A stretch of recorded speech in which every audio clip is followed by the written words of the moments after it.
प्रेम से बोलिए श्री सत्यनारायण भगवान की जय। आज के दिन श्री सत्यनारायण भगवान की कथा पढ़ी अथवा सुनी जाती है। तो आइए आज आपको सुनाते हैं श्री सत्यनारायण भगवान की संपूर्ण व्रत कथा और आरती। एक समय नैमिषारण्य तीर्थ में शौनक आदि 88,000 ऋषियों ने श्री सूत जी से पूछा, हे प्रभु, इस कलयुग में वेद विद्या रहित मनुष्यों को प्रभु भक्ति किस प्रकार मिलेगी और उनका उद्धार कैसे होगा। इसलिए हे मुनि श्रेष्ठ, कोई ऐसा तप कहिए जिससे थोड़े समय में पुण्य प्राप्त हो जाए तथा मनोवांछित फल मिले। वह कथा सुनने की हमारी बहुत इच्छा है। सर्वशास्त्र ज्ञाता श्री सूत जी बोले, हे वैष्णवों में पूज्य, आप सबने प्राणियों के हित की बात पूछी है।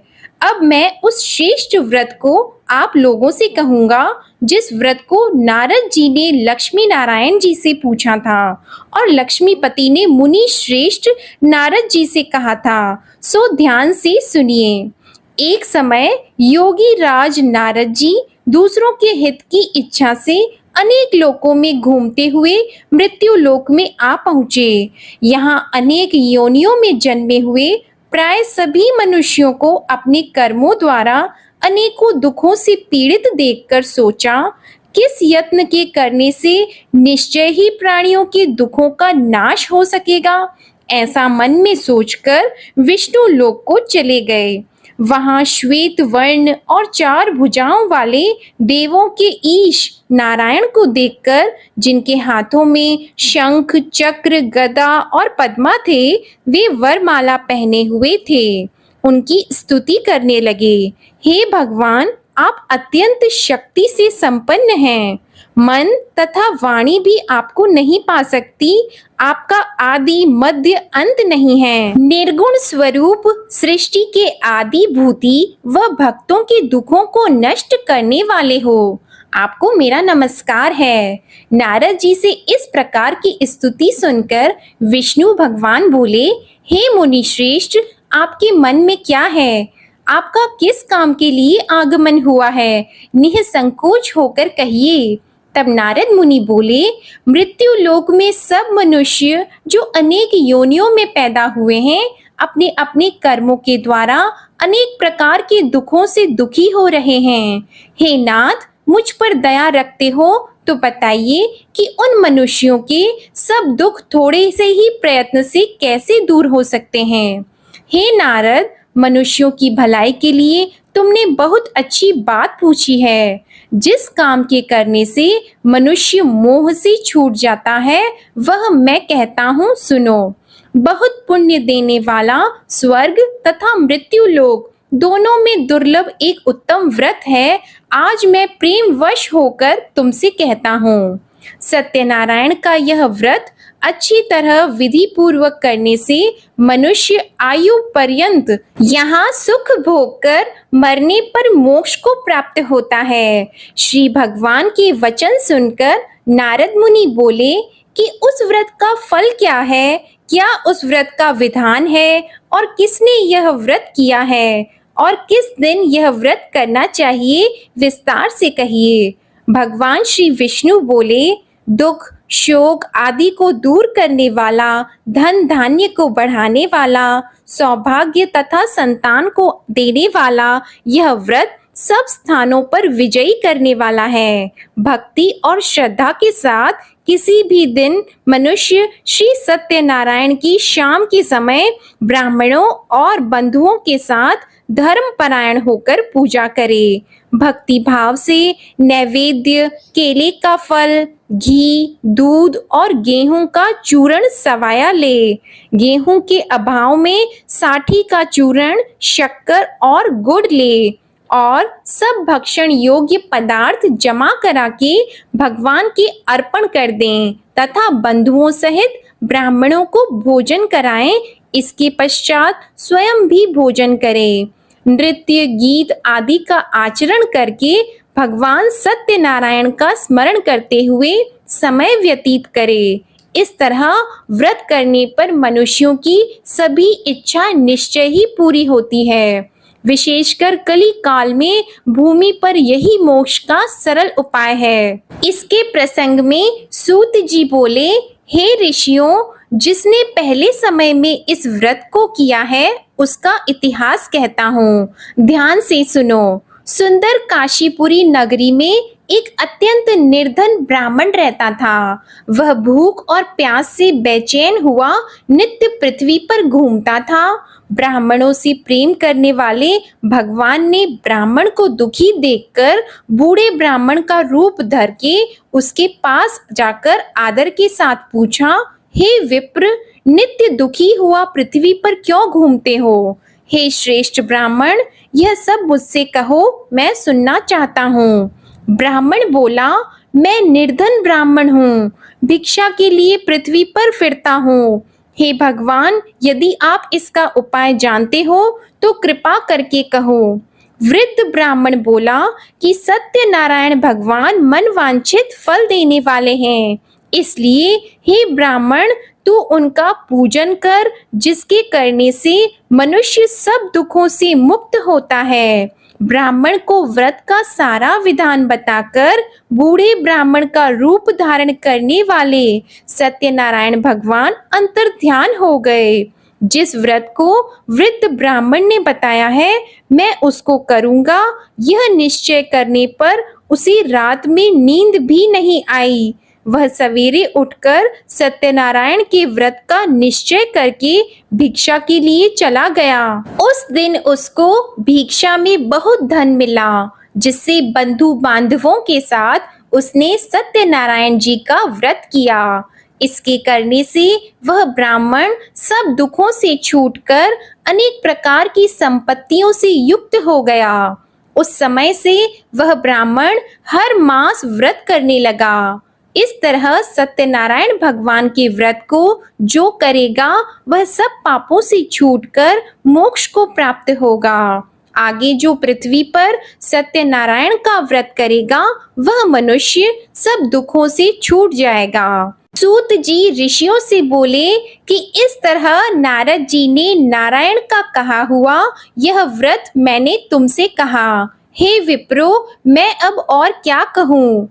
तब ऋषि बोले, हे मुनीश्वर, संसार में इस ब्राह्मण से सुनकर किस किस ने इस व्रत को किया, हम वह सब भी सुनना चाहते हैं। इसके लिए हमारे मन में बहुत श्रद्धा है। सूत जी बोले, हे मुनियों, जिस जिसने इस व्रत को किया है वह सब सुनो। एक समय एक ब्राह्मण धन और ऐश्वर्य के अनुसार बंधु बांधवों के साथ व्रत करने को तैयार हुआ।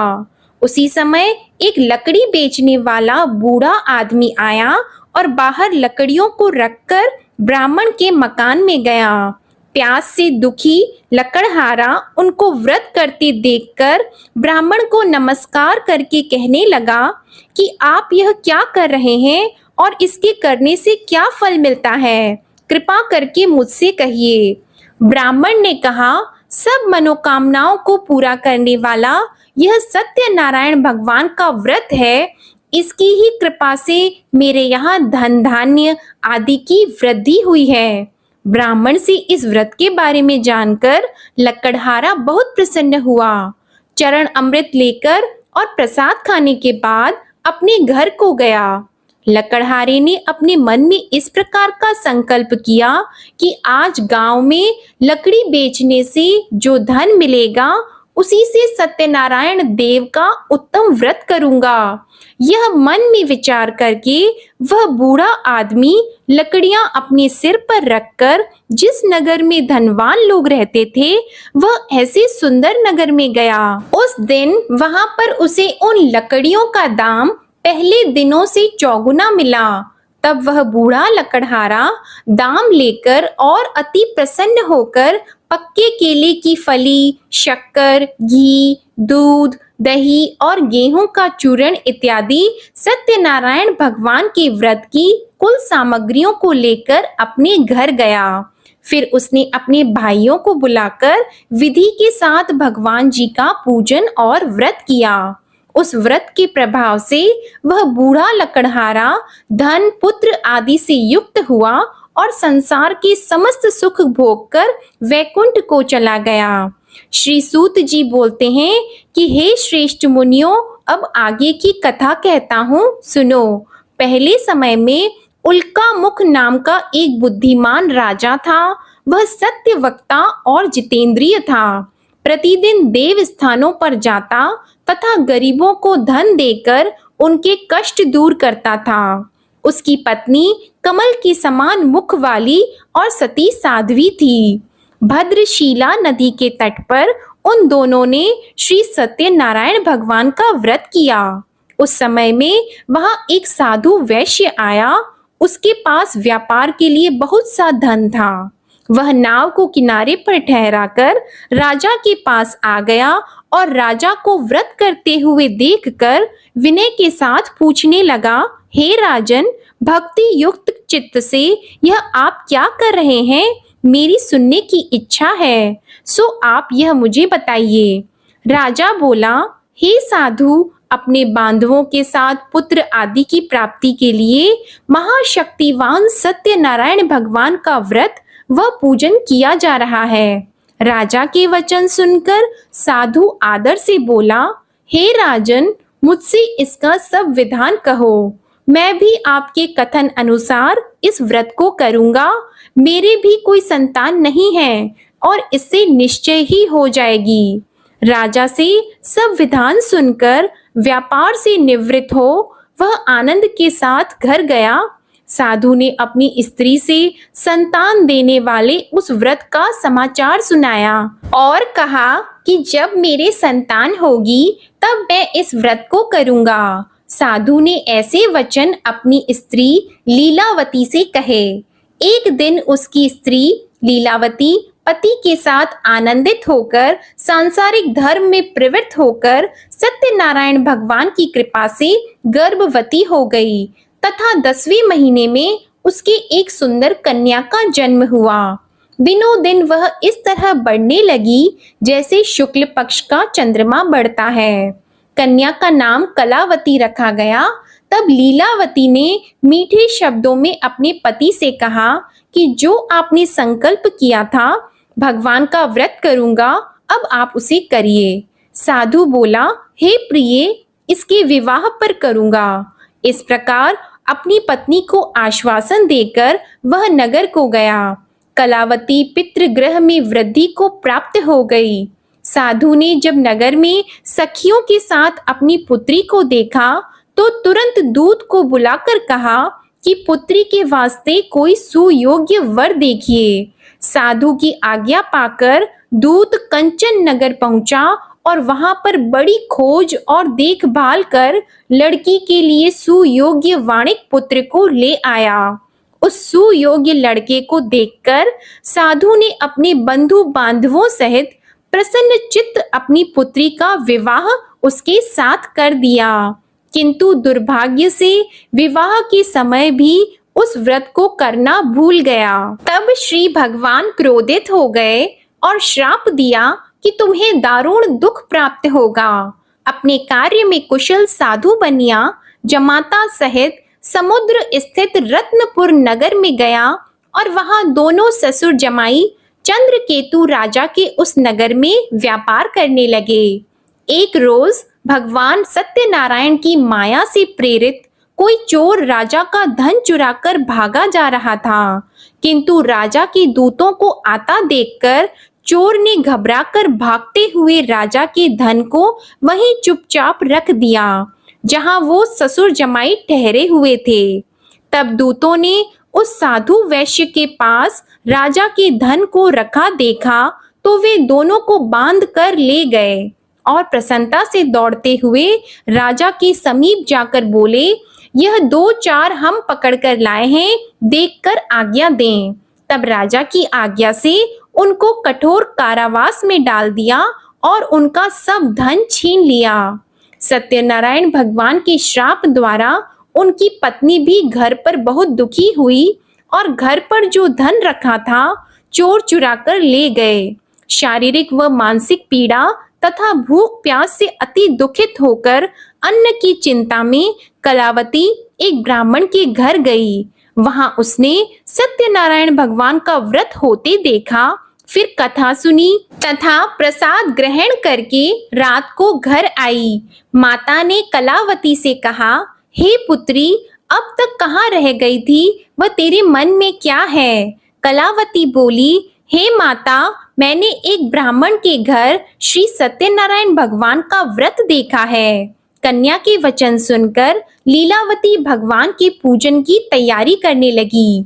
लीलावती ने परिवार और बंधुओं सहित श्री सत्यनारायण भगवान का पूजन किया और वर मांगा कि मेरे पति और दामाद शीघ्र आ जाएं। साथ ही प्रार्थना की कि हम सबका अपराध क्षमा करो। सत्यनारायण भगवान इस व्रत से संतुष्ट हो गए और राजा चंद्रकेतु को स्वप्न में दर्शन देकर कहा, हे राजन, दोनों वैश्यों को प्रातः ही छोड़ दो और सब धन जो तुमने ग्रहण किया है वह दे दो, नहीं तो मैं तेरा धन, राज्य, पुत्र आदि सब नष्ट कर दूंगा। राजा से ऐसे वचन कहकर भगवान अंतर्ध्यान हो गए। प्रातःकाल राजा चंद्रकेतु ने सभा में अपना स्वप्न सुनाया। फिर दोनों वाणिक पुत्रों को कैद से मुक्त कर सभा में बुलाया। दोनों ने आते ही राजा को नमस्कार किया। राजा मीठे वचनों से बोले, हे महानुभावों, भावी वश ऐसा कठिन दुख प्राप्त हुआ है, अब तुम्हें कोई भय नहीं। ऐसा कहकर राजा ने उनको नए नए वस्त्र आभूषण पहनाए तथा उनका जितना धन लिया था उससे दुगुना धन देकर आदर सहित विदा कर दिया। दोनों वैश्य अपने घर को चले गए। सूत जी बोले, वैश्य ने मंगलाचार करके यात्रा आरंभ की और अपने नगर को चला। उनके थोड़ी दूर निकलने पर दंडी वेशधारी सत्यनारायण भगवान ने उनसे पूछा, हे साधु, तेरी नाव में क्या है? अभिमानी वाणिक हंसता हुआ बोला, हे दंडी, आप क्यों पूछते हो? क्या धन लेने की इच्छा है? मेरी नाव में तो बेल और पत्ते भरे हैं। वैश्य का कठोर वचन सुनकर भगवान ने कहा, तुम्हारा वचन सत्य हो। दंडी ऐसा कहकर वहां से दूर चले गए और कुछ दूर जाकर समुद्र के किनारे बैठ गए। दंडी के जाने पर वैश्य ने नित्य क्रिया करने के बाद नाव को ऊंची उठी देखकर अचंभा किया और नाव में बेल पत्ते आदि देखकर मूर्छित होकर जमीन पर गिर पड़ा। फिर मूर्छा खुलने पर अत्यंत शोक प्रकट करने लगा। तब उसका दामाद बोला कि आप शोक न करें, यह दंडी का श्राप है, अतः उनकी शरण में चलना चाहिए, तभी हमारी मनोकामना पूरी होगी। दामाद के वचन सुनकर वह दंडी के पास पहुंचा और अत्यंत भक्ति भाव से नमस्कार करके बोला, मैंने जो आपसे असत्य वचन कहे थे उनको क्षमा करो। ऐसा कहकर महान शोकातुर होकर रोने लगा। तब दंडी भगवान बोले, हे वाणिक पुत्र, मेरी आज्ञा से बार बार तुम्हें दुख प्राप्त हुआ है, तू मेरी पूजा से विमुख हुआ। साधु बोला, हे भगवान, आपकी माया से मोहित ब्रह्मा आदि भी आपके रूप को नहीं जानते, तब मैं अज्ञानी कैसे जान सकता हूँ? आप प्रसन्न होइए, मैं सामर्थ्य के अनुसार आपकी पूजा करूंगा। मेरी रक्षा करो और पहले के समान नौका में धन भर दो। उसके भक्ति युक्त वचन सुनकर भगवान प्रसन्न होकर उसकी इच्छा अनुसार वर देकर अंतर ध्यान हो गए। तब उन्होंने नाव पर आकर देखा कि नाव धन से परिपूर्ण है, फिर भी वह भगवान सत्यनारायण का पूजन कर साथियों सहित अपने नगर को चला। अब अपने नगर के निकट पहुंचा, तब दूत को घर भेजा। दूत ने साधु के घर जाकर उसकी स्त्री को नमस्कार करके कहा कि साधु अपने दामाद सहित इस नगर के समीप आ गए हैं। ऐसा वचन सुनकर साधु की स्त्री ने बड़े हर्ष के साथ सत्यदेव का पूजन कर पुत्री से कहा, मैं अपने पति के दर्शन को जाती हूँ, तू कार्य पूर्ण करके शीघ्र आ जा। माता के ऐसे वचन सुनकर कलावती प्रसाद छोड़कर पति के पास गई। प्रसाद की अवज्ञा के कारण सत्यदेव ने रुष्ट होकर उसके पति को नाव सहित पानी में डुबा दिया। कलावती अपने पति को न देखकर रोती हुई जमीन पर गिर गई। इस तरह नौका को डूबा हुआ तथा कन्या को रोता देखकर साधु दुखी होकर बोला, हे प्रभु, मुझसे या मेरे परिवार से जो भूल हुई है उसे क्षमा करो। उसके दीन वचन सुनकर सत्यदेव प्रसन्न हो गए और आकाशवाणी हुई कि हे साधु, तेरी कन्या मेरे प्रसाद को छोड़कर आई है, इसलिए इसका पति अदृश्य हुआ है। यदि वह घर जाकर प्रसाद खाकर लौटे तो इसे पति अवश्य मिलेगा।